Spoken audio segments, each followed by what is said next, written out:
I'm thanking Community Renewal because they've helped me so much with food and my mental health and my debts and everything. They've shown me exactly where to go and that lot to help me with my money. Numele meu este Răzvan, este Adelina. Bună ziua, eu sunt Adelina, copiii noștri Adelin, Nelisa. Copiii noștri. Suntem aici în Gowan Hill din 2016. Avem o viață foarte frumoasă aici. Avem un ajutor de la Community Renewal de 5 ani. Suntem foarte mulțumiți. Am avut nevoie de rezidențe, de Universal Credit. Avem o viață foarte frumoasă aici, îmi place, de la Community Renewal and Gowan Hill. Thank you so much. Thank you for Community Renewal. Bye.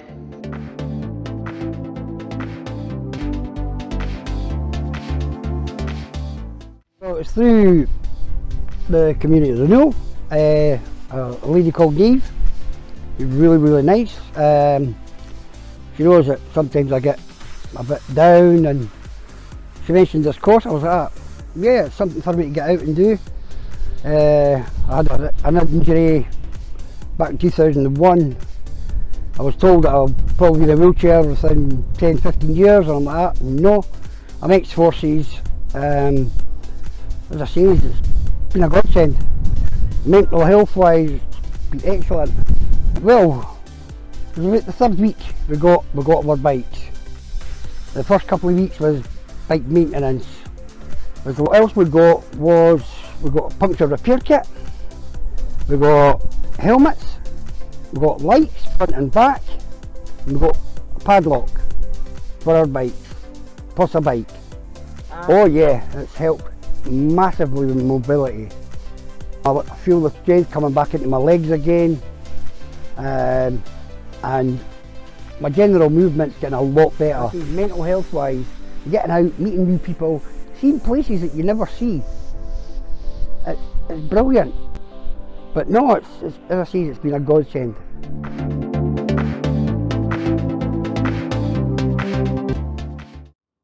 Donna and Adam became close friends after meeting through their church in Ardrossan decades ago.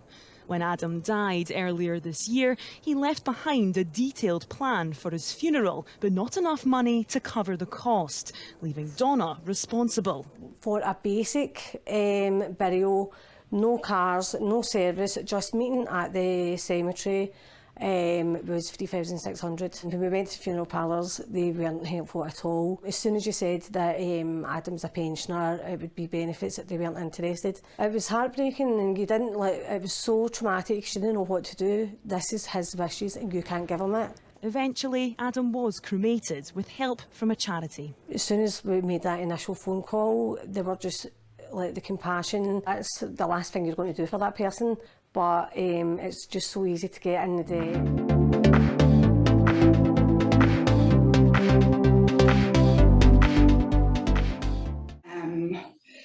It was gone through COVID basically. I'd been furloughed for a few months, so yeah, lost my job just at the end of last year. So, and then I was put in touch with your project because I had asked about my CV, because I'd been in my last job for 18 years, so my CV was pretty, well, it was really old. The support I received was amazing. Got a great family, great friends, but when you've been out of work for a little while, you feel kind of out of the game, and so I was helped to be brought back into the world of working, if you like, or the world of looking for a job, that's for sure. As soon as I adapted my CV to the way it was suggested to me, I noticed a difference straight away with jobs, and I noticed a huge difference. Also just turned 50 in December, so I felt like my life was finished when I lost my job. You know, I just thought, oh no, I'm 50, there's lots of people out there looking for a job. But again, getting lots of hints and tips how to deal with your nerves, you know, how to prepare for a recorded interview. And it really did help. I must have done about 3 recorded interviews, and it was on my third one when I got advanced through to the next step, and then I got the job, luckily enough. Great to be back working again. Gives you so much confidence when you're sitting at home wondering if you're ever going to get a job.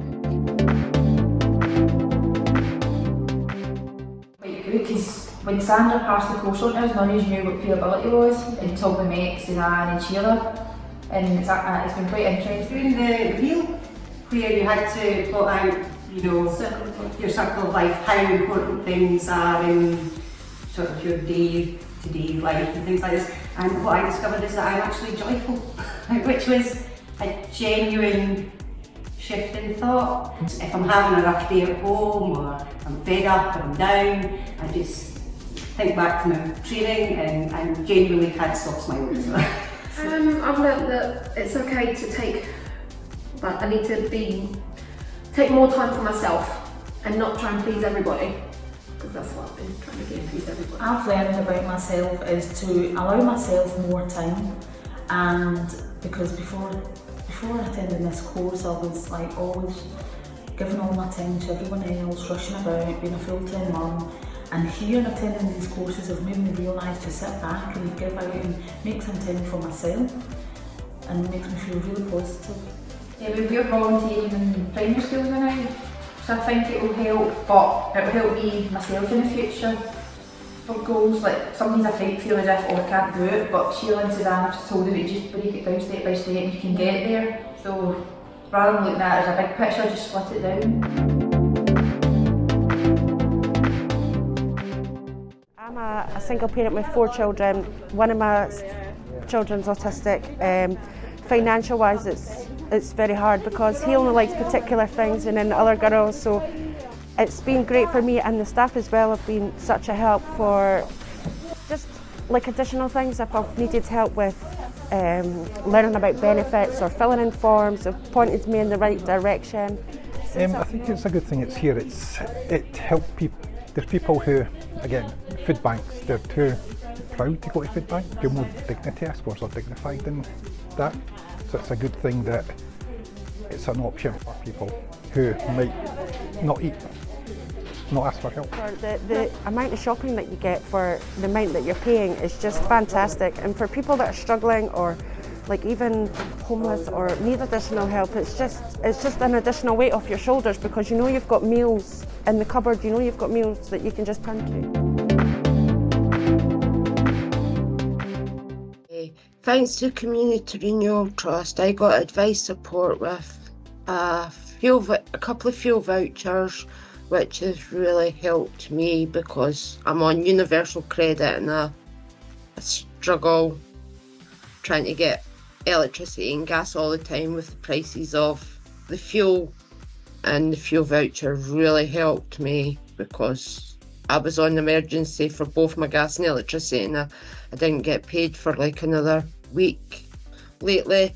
And I also got help with a bus pass because my mum's in hospital with Alzheimer's and vascular dementia, so that helped me go up there to see her, which meant I could go and see my mum then when nobody else was getting into the hospital to see her because of a family funeral.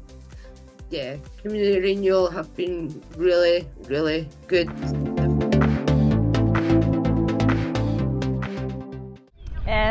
Well, I started the Big Guerrilla Gardeners about 2 years ago, the beginning of the pandemic. I started litter picking because I was bored and constantly going around the park walking because that was the only thing I could do during lockdown, and just noticing how badly littered it was. So I probably picked up about 80 to 100 bags of litter in Bingham Park, and then I got in contact with the manager at Community Renewal about something else, but I mentioned about the litter and that I was interested in conservation and keeping the place looking nice, and he mentioned that someone in Magdalen Glen had started up the Magdalen Guerrilla Gardeners, and would I be interested in doing a similar thing? So that's how it started. So we had a big day, a big project to create an edible garden in the children's play park. And also as part of that we repainted all the equipment, which was looking very old and not very appealing for children. And Community Renewal helped me by giving me funds to buy all the paint, to repaint the equipment, and they've also supported me by having their office open, and on the day people could use the toilets, and they provided teas and coffees, so it was really nice of them. They've been great.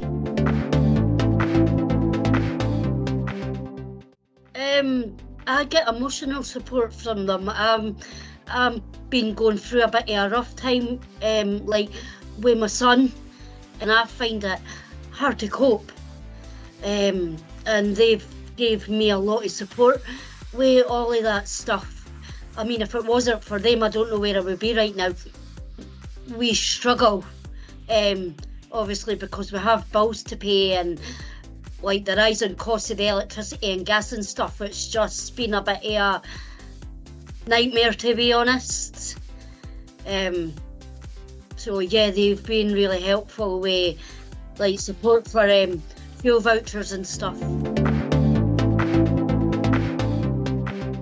I got involved in the pantry due to lockdown and just being in the house all the time, and I thought, you know, I could do something here for the community. Been a member since March this year, really enjoying it. You're actually seeing how it's helping the community.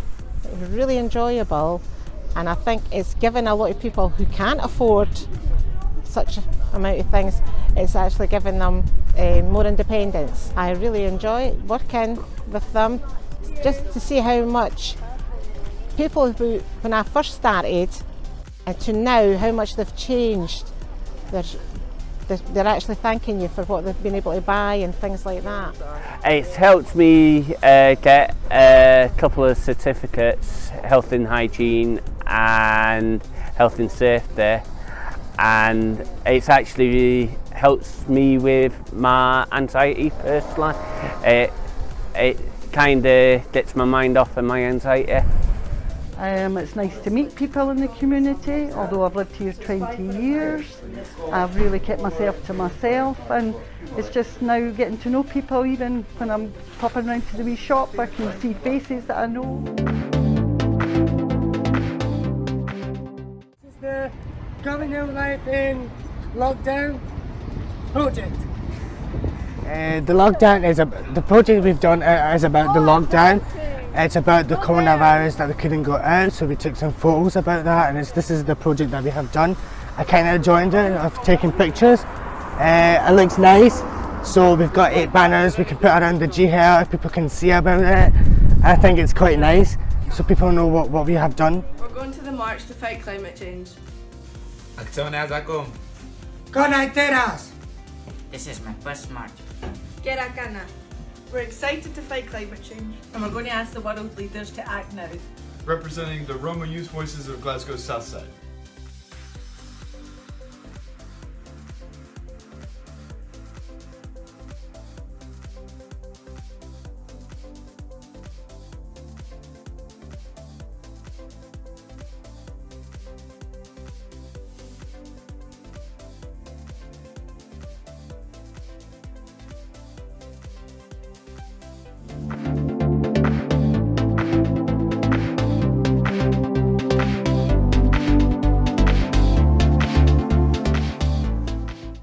Boys want to train, they want to play, and you can't book anywhere. Everywhere's always full. We've never really got our own place to go. Last season, 2 seasons ago, we had to make our home pitch at Dalkeith, and most of the boys didn't drive, so it was hard even just getting to be able to play the game, never mind being able to train. So it's Bingham Park's obviously better for us because it's local, it's walking distance as well. There's loads of young boys that are in the team, and obviously, again, like driving and such stuff like that, if you've not got somewhere to call home, it doesn't really feel like football. You know what I mean? So obviously we are a Bingham team. Playing in Bingham will mean immense loads to the boys. I am, for the moment, secretary of the football club. I'm having to travel miles to do anything. The locals will not turn up to watch them. We want to turn this place into an absolute cornerstone of the community. We want all-age football. We want walking football for older people like myself. We're looking for girls' football. It's a growing area. We are missing out on this big time. We want this place to be busy and to become a real centre for the community. This comes from 2 years of work of the Edinburgh Poverty Commission, which was set up by the council to be an independent group of people.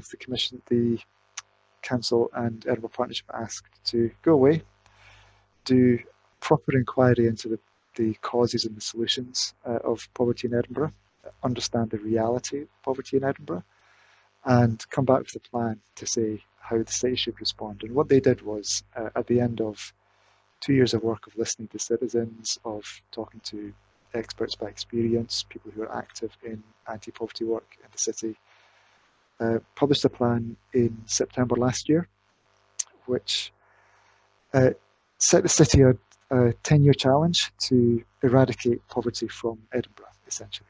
They set a target to say Edinburgh should aim to end poverty by 2030.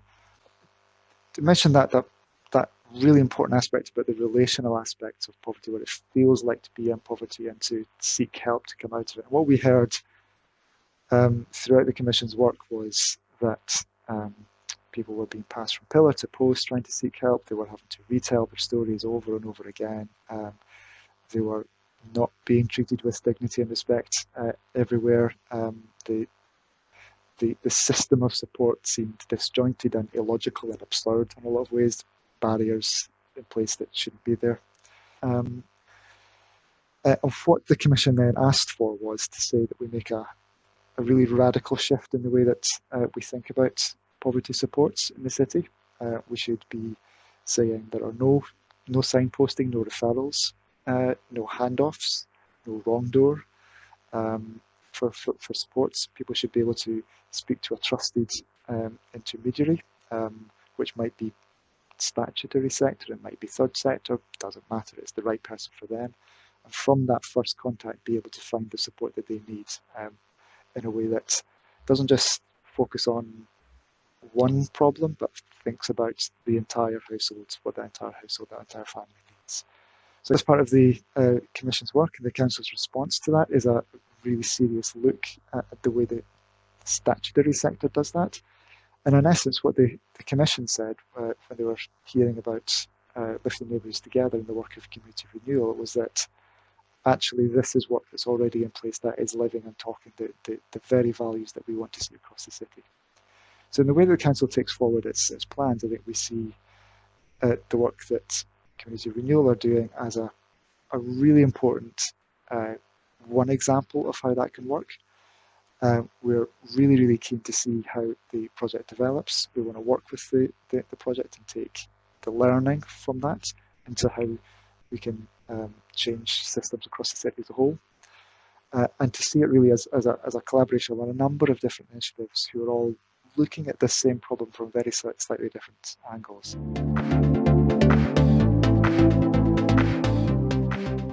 Aaron and I think his name was Paul knocked on my door, and I was in college at the time, and they asked if I had 5 minutes to speak, and we were on a break, and I'd mentioned that I was an artist, and then they got really excited really quickly, and I was like, oh, what's going on? And they were like, do you want to come round for a meeting and talk about some art stuff? And I was like, yeah.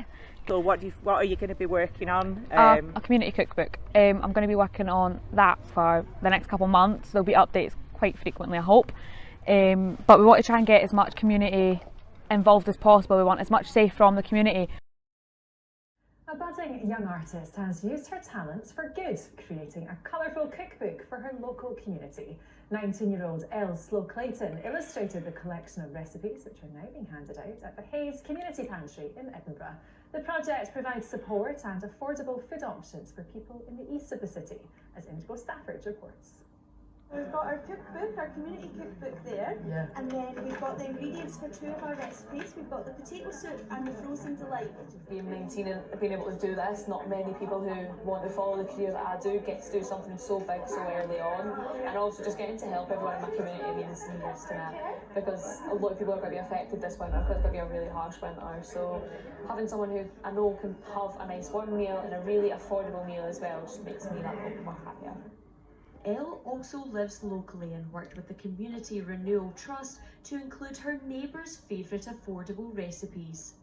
We went out and about to different places.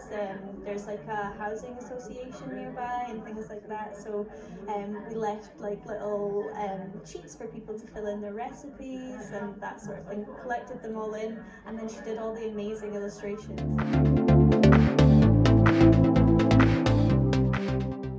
I believe today's exercise is of great importance to the community, bringing people together to get a confidence and also make notes of the necessary activities that brings the community together, our development, our progress. And I have really enjoyed today's session because so many things have come up that I did not really know. And I think policymakers and charity organizations are going to give us the best of support for us to help this community for a better development. Yeah, so I feel like it's important for people to speak about where they live because they're the ones that wake up and go to sleep in that area. I think we've, especially here in Muir House, had a situation where the people with money get to have a say about what goes on in Muir House, and I feel like that's not fair. The people that live here should have a say, and the people that live here should have choices afforded them around what can be available in their community. Well, Muir House is a diverse community, people coming from all sectors, from all ethnic backgrounds, Polish, Brazilians, Ghanaians, Nigerians, indigenous, Scottish. And the more we come together, the more we can think about our development and progress, because some of us are left isolated. I think when we come together, we can think of our needs, especially, and put it forward to policymakers for them to come and help us for a better community.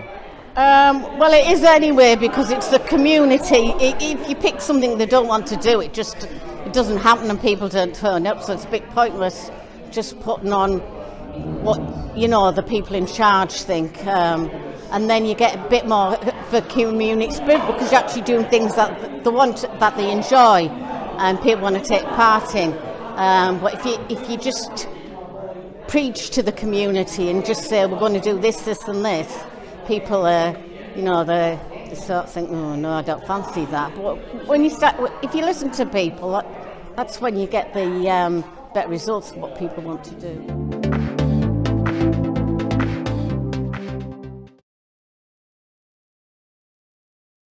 The event, it's amazing, and the weather also is helping us, and the food, it's brilliant, so we just can say thank you.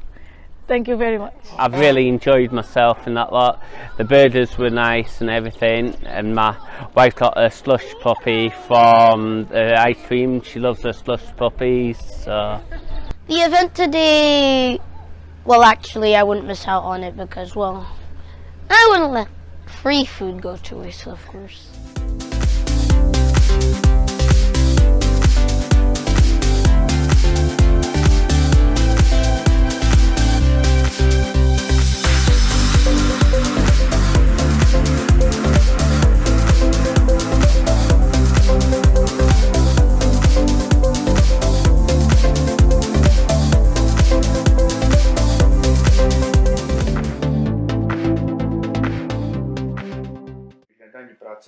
A s čím sme vám pomohli? Pri hľadaní práce bolo ťažko, lebo ja neviem anglický jazyk dobre, takže samozrejme, že som si nemohla žiadnu dobrú prácu nájsť. No a pomohlo mi Community Renewal si nájsť prácu ako krajčírka, aj keď len na pár hodín. Nevedel som anglicky a tento projekt mi pomohol sa zaregistrovať ako živnostník. Bolo pre mňa najťažšie, že som sa nevedela kde, proste, že som nevedela, kde kde mám tú prácu. Nesla malú do školy, prišla som zo školy a proste nič, proste tam nemala som sa kde, ako niekde pohybovať alebo niečo robiť. Čo ste robili predtým? Nerobila som. A ako ste spokojná s vašou prácou teraz? Veľmi dobre, pretože tá práca ma baví, takže som spokojná. Zmenilo vám to nejako život? Zmenilo tak, že nie som doma, v práci prídem na iné myšlienky, porozprávame sa so ženami o živote. Čo ste robili predtým a či ste spokojní s vašou prácou teraz? Tak predtým som robil ako na autoumývarke. To bolo maloplatená práca. A teraz robím živnostník, takže je to lepšie. Je to viacej platenie. Robím ako delivery driver. Som sám sebe pánom, akože idem do práce, kedy chcem. Ako vám to zmenilo život? Mám viacej času na rodinu. Moja finančná situácia sa zlepšila. Odporúčal by som tento servis každému, kto si nevie nájsť prácu, lebo je tu veľa možností, o ktorých ľudia nevedia.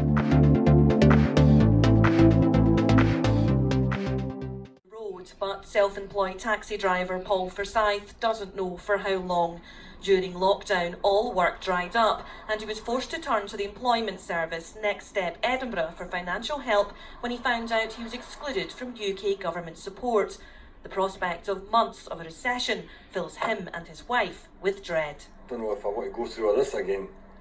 You know, it's okay, like I said, it's okay if you're getting a wee bit of help, but if you're on your own, it's a bit worrying. I've worked all my days. And the only thing we were offered were food banks.